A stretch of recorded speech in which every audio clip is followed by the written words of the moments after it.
Bonjour à tous, je m'appelle Pauline, je suis doctorante en neurosciences, je viens de commencer ma thèse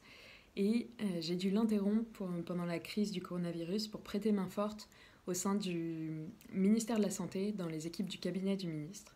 Alors ce que je fais, c'est de la veille scientifique, donc je fais une exploration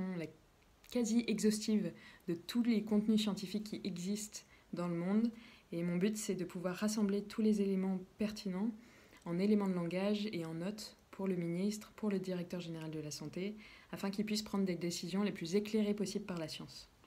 En parallèle de ça, je fais tout un travail de médiation et de vulgarisation scientifique, en répondant aux questions du public, aux questions de la presse, de manière médicale et scientifique, illustrée tout le temps. Et enfin, j'ai des projets de lancer des campagnes de communication avec toutes les équipes de différents ministères en France qui ont prêté main forte. Et notre but, c'est de faire un contre-pouvoir face aux fake news. Et grâce aux sciences, et mettre en avant aussi les énormes équipes de recherche qui existent en France, où on est souvent très modeste et on n'ose pas se mettre en avant, mais on a une force de frappe en France qui est quand même exceptionnelle. Et depuis le début de cette crise, on a été leader européen dans la mise en place d'essais cliniques, dans le fait de recruter beaucoup de patients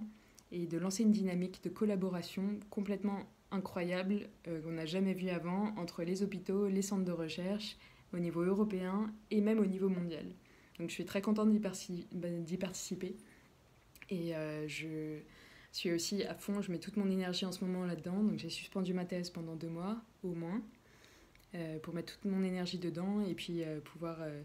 faire en sorte que la chance que j'ai eue de grandir en France et de pouvoir faire de la recherche, que je puisse la partager avec mes concitoyens et avec toutes les personnes qui se démènent sans cesse à l'hôpital pour soigner toutes les personnes malades.